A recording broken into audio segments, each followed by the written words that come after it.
Gusto ko lang mag-open ng kadalasang nangyayari dito sa ibang bansa. Sa amin ng mga OFW.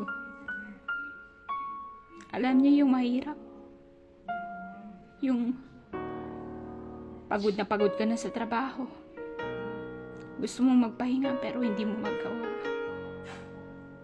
Gusto mo yung matulog ka ng tuloy-tuloy pero hindi mo magawa dahil gigisingin ka. Hindi ka pwedeng humindi. Hindi ka pwedeng magsabi na sandali lang. Hindi tulad nung sa bahay pa na pwede mo sabihin sa pamilya mo na pag tinawag ka nila, mamaya na. Pero dito hindi ka pwedeng magsabi na mamaya na. Kahit kumakain ka, kahit nasa CR ka, kapag dinatawag ka, halos mapatakbo ka na nang wala sa oras.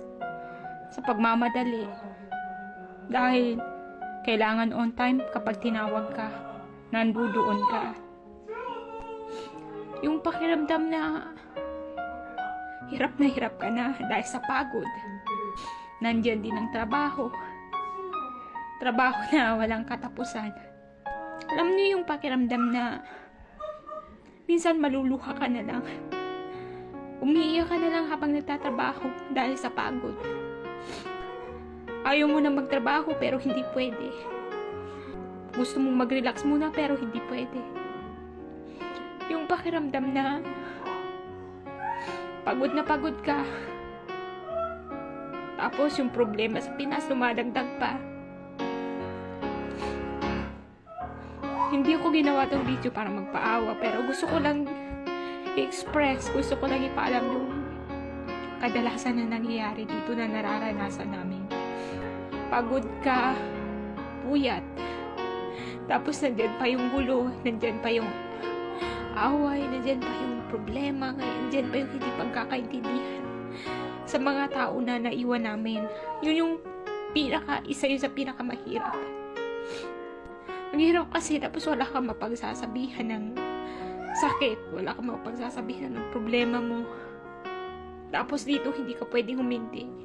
Hindi ka pa pwedeng magpahinga dahil nandiyan yung trabaho na naghihintay sa'yo araw-araw. Kailangan mong gumising na maaga. Kailangan mong kumilos dahil walang gagawa. At yun ang pinakamahirap. Pagod ka na at puyat ka pa. Nandiyan pa yung mga tao sa Pinas na dumadagdag. Hindi makaintindi. Yung instead na i-comfort ka, instead na pagaanin yung kalooban mo, dumadagdag pa sila. Away, tampo. Alam niyo, sobrang stress yun eh. Dagdag stress yun sa amin. Mahirap eh. Hindi niyo kasi nararanasan yung nararanasan namin dito. Hindi niyo nakakita. Kaya kung titingnan niyo lang, ang gaan-gaan ng buhay. Ang ganda ng buhay dito, pero mali. Hindi ganun kadali.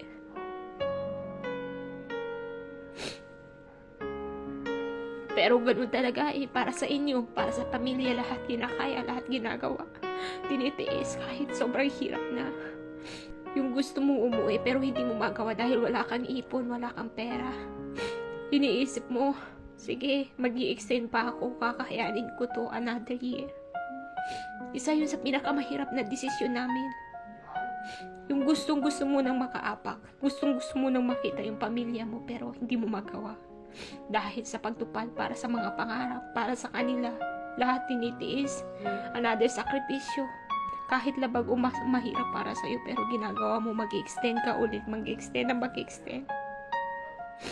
Lahat ng yun tinitiis namin, kinakaya namin pero instead na i-comfort ka, instead na pagaanin yung kalooban mo, dumadagdag pa sila. Sobrang hirap ng buhay dito. Sobra.